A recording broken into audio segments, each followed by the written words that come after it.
नमस्कार। बिहार उदय न्यूज के digital platform पर आपका स्वागत है। देखिए, बिहार चुनाव की उल्टी गिनती शुरू हो चुकी है। बिहार विधानसभा चुनाव में अब ज्यादा वक्त नहीं रह गया है। किसी भी वक्त बिहार विधानसभा चुनाव का ऐलान हो सकता है। देखिए, आज हम उसी कड़ी में बात करने वाले हैं बिहार विधानसभा चुनाव से संबंधित ही, और हम बात करने वाले हैं महागठबंधन का सीट शेयरिंग फॉर्मूला को लेकर। बड़ी खबर निकलकर बिहार की सियासी हलकों से, राजनीतिक हलकों से निकल कर आ रही है। महागठबंधन का सीट शेयरिंग फॉर्मूला लगभग तय हो चुका है।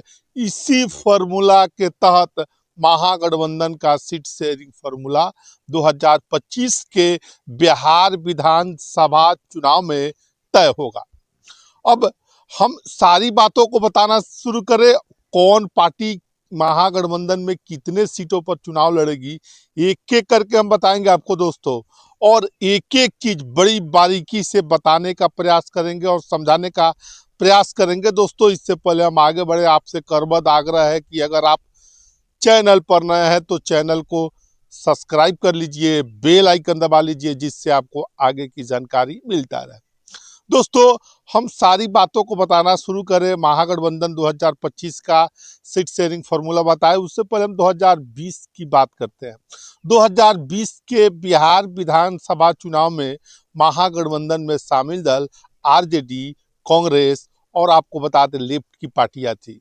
और 2020 के बिहार विधानसभा चुनाव में महागठबंधन में सबसे ज्यादा दलों पर आरजेडी चुनाव लड़ी, यानी राष्ट्रीय जनता दल चुनाव लड़ी।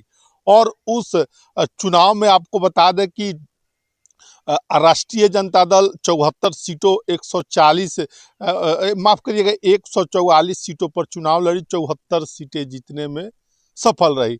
दूसरी तरफ कांग्रेस इस चुनाव लड़ी महागठबंधन 2020 के बिहार विधानसभा चुनाव में, तो उस समय 70 सीटें कांग्रेस को दी गई और 70 सीटों में से कांग्रेस मात्र 19 सीटें जीत सकी, और दूसरी तरफ लेफ्ट पार्टियों को 29 सीटें जीत दी गई और 19 सीटें जीतने में लेफ्ट पार्टियां कामयाब रहे।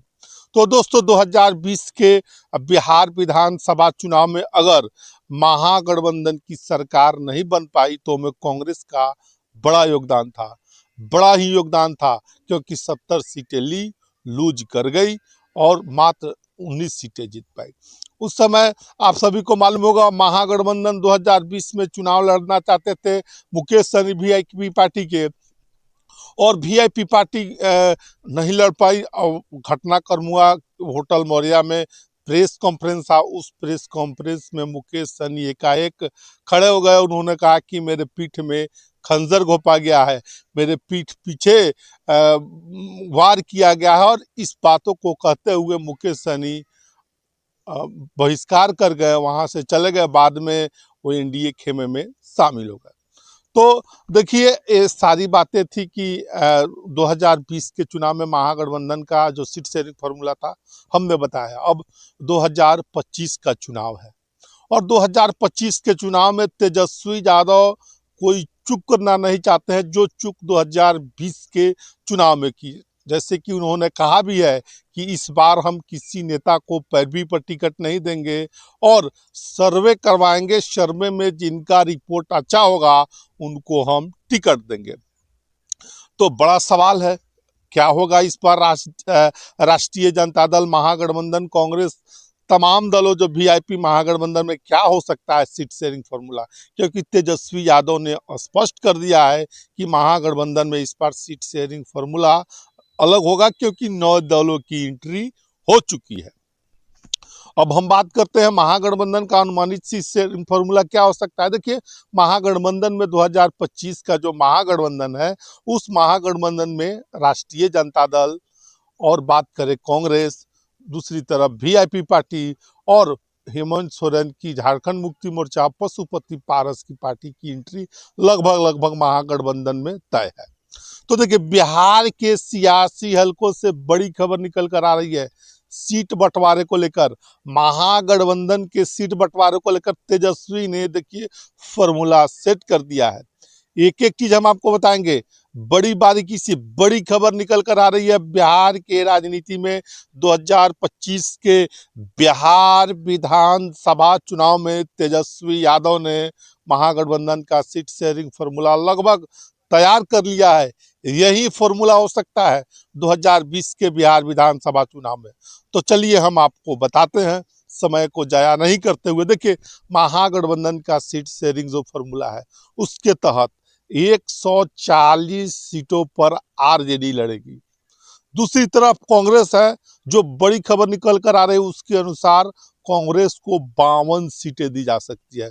बड़ी खबर है, बड़ी सियासी हलकों से जो सूत्रों के हवाले से जो खबर निकल कर आ रही है यही फॉर्मूला हो सकता है। तो कांग्रेस को 52 और वीआईपी पार्टी मुकेश सहनी भी महागठबंधन में शामिल है। तो इस बार महागठबंधन में जो 60 सीटों का दावा ठोक रहे थे उनका 60 सीटों पर नहीं, महागठबंधन में 15 सीटें मुकेश सहनी वीआईपी पार्टी को मिलने जा रही है। अब बची दो पार्टियां यानी पशुपति पारस की पार्टी बची एलजेपीआर, दूसरी तरफ हेमंत सोरेन की झारखंड मुक्ति मोर्चा। तो ये जो सीटें देनी है वो आरजेडी अपने कोटे से सीटें देगी। और आपको बता दें वो सीटों की संख्या 3 हो सकती है, 2 हो सकती है, इसी के अंदर में रहेगी। तो बड़ी खबर बिहार के सियासी हलकों में ऐसे निकल कर आ रही है कि महागठबंधन का सीट शेयरिंग फॉर्मूला लगभग तय हो चुका है। इसमें अब कोई इफ बट नहीं है। आपको बताते हुए कि महागठबंधन का सीट शेयरिंग फॉर्मूला आरजेडी 140 सीटों पर, कांग्रेस 52 सीटों पर, लेफ्ट पार्टियां, देखिए हम लेफ्ट पार्टियों की बात करें तो लेफ्ट पार्टियां के बारे में बात करें तो इस बार 35 सीटों का आंकड़ा उनका हो सकता है। महागठबंधन का जो सीट शेयरिंग फॉर्मूला है लेफ्ट पार्टियों का, उसमें 35 सीटों का आंकड़ा लेफ्ट पार्टियों का हो सकता है। तो देखने वाली बात होगी।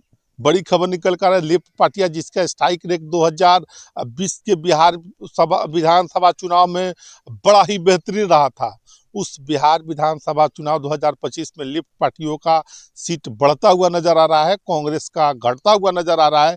वीआईपी की नई एंट्री है, पशुपति पारस की नई एंट्री है, झारखंड मुक्ति मोर्चा की भी बिहार विधानसभा चुनाव में नई एंट्री होने जा रही है महागठबंधन में।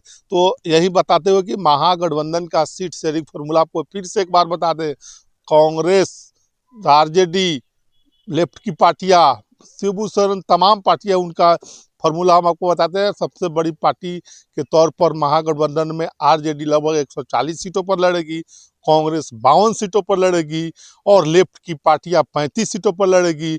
वीआईपी विकासशील इंसान पार्टी के जो हैं उनको 15 सीटें दी जाएगी, हालांकि इनका दावा 60 सीटों पर था। और जो बची पशुपति पारस और उसके बाद हेमंत सोरेन, झारखंड मुक्ति मोर्चा की हेमंत सोरेन की पार्टी थी, उनको आरजेडी पशुपति पारस को अपने कोटे से सीटें देगी। बड़ी खबर निकल कर आ रही थी सियासी हलकों से, हमने बताया। बहरहाल आपकी क्या राय इस बार वीडियो के बारे में कमेंट बॉक्स में अपनी राय जरूर दीजिएगा।